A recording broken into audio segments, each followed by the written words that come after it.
Halo semuanya, saya Fiona. Saya berasal dari SMA Santo Ignatius Medan Johor.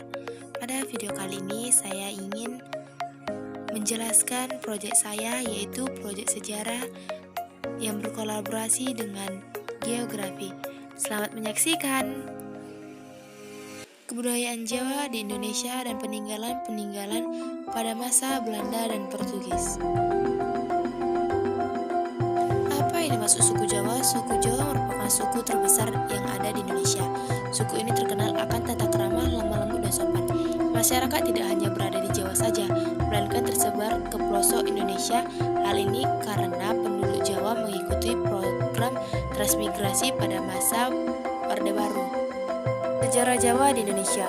Masyarakat Jawa merupakan bangsa Austronesia yang leluhurnya diperkirakan berasal dari Taiwan dan beremigrasi melalui Filipina untuk mencapai Pulau Jawa antara tahun 1500 sampai 1000 Masehi. Jawa dipengaruhi oleh agama Buddha dan Hindu melalui perdagangan. Pusat kebudayaan dalam politikan Jawa dipindahkan ke bagian timur Pulau Jawa ketika Empu Sendok berkuasa tahun 929 sampai 947 memindahkan ibu kota kerajaan menuju timur ke lembah Sungai Berantas pada abad ke-10. Penyebaran besar pengaruh Jawa terjadi di bawah Raja Kertanegara dari Kerajaan Singasari pada akhir abad ke-13. Asal-usul suku Jawa. Orang Jawa harus tahu. Suku Jawa adalah suku bangsa terbesar yang tinggal di Indonesia dengan jumlah sekitar 120 juta jiwa atau sekitar 45% populasi manusia di Nusantara. Bukan hanya tinggal di Pulau Jawa, orang-orang dari suku ini juga menyebar ke seluruh pelosok Indonesia, terutama setelah dilakukannya program transmigrasi oleh pemerintahan Orde Baru pada 4 dasawarsa silam. Asal-usul suku Jawa kini memang telah menyebar ke seluruh Nusantara, bahkan dunia. Namun tak banyak orang tahu tentang bagaimana sejarah dan asal-usul orang Jawa hingga bisa tinggal dan menetap di pulau yang sekarang mereka sebut Pulau Jawa. Apakah memang nenek moyang suku Jawa adalah asli penduduk pribumi di sana? Ataukah mereka berasal dari belahan bumi? Para arkeolog meyakini jika nenek moyang suku Jawa memang pribumi yang tinggal sejak 1 juta tahun yang lalu di Pulau Jawa. Berdasarkan penelitian yang mendalam, mereka telah menemukan beberapa fosil seperti Pithecanthropus erectus dan Homo sapiens. Kedua fosil ini diperkirakan adalah manusia purba yang menjadi nenek moyang suku Jawa. Setelah dilakukan perbandingan, DNA manusia purba ini ternyata memang tidak berbeda jauh dengan manusia suku Jawa saat ini.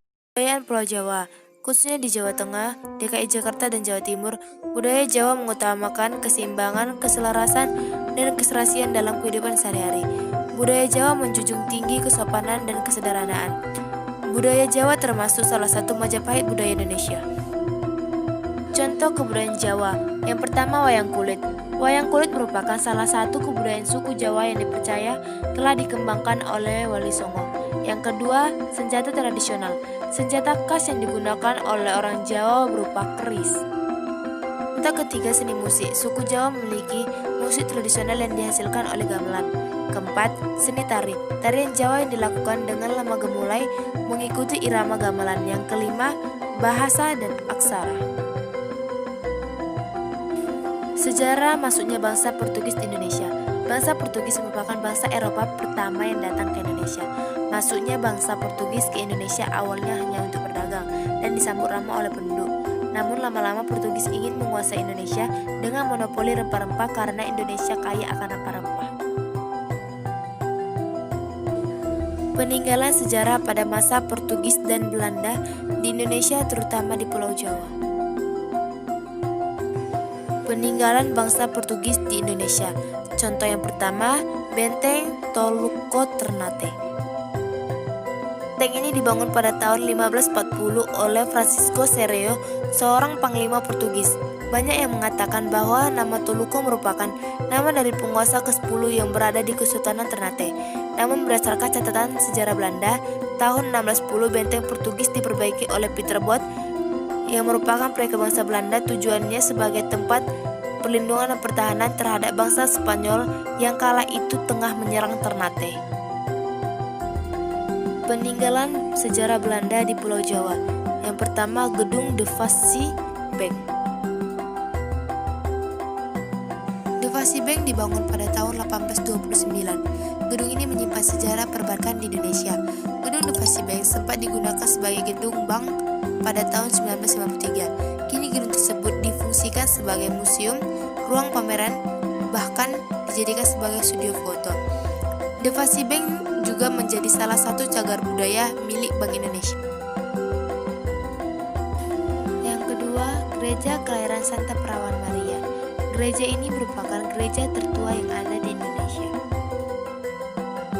Arsitekturnya bergaya Eropa neogotik dengan jendela berbentuk bundar di setiap sisinya. Jendela tersebut memiliki fungsi yang berbeda. Gereja ini juga dikenal dengan nama Gereja Katolik Kepajen karena lokasinya di Jalan Kepajen tepat di depan SMP Negeri 2 Surabaya.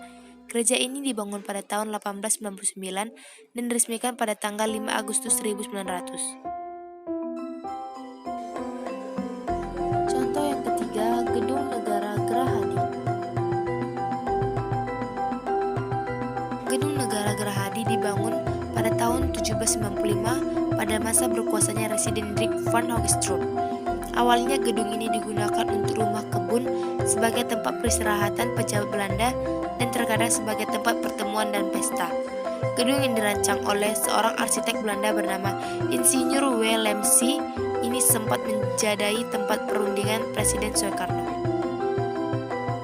Contoh peninggalan yang keempat, Gedung Merdeka, tempat konferensi Asia Afrika tahun 1955. Gedung Merdeka berada di Jalan Asia Afrika nomor 65. Tentunya traveler yang sering ke Bandung sudah tahu tentang letak gedung ini. Nama asli dari Gedung Merdeka adalah Gedung Society Concordia. Oleh mendiang Presiden Soekarno, nama gedung ini diubah menjadi Gedung Merdeka. Seiring diselenggarakannya konferensi Asia Afrika bersama tokoh dunia dari negara-negara Asia dan Afrika.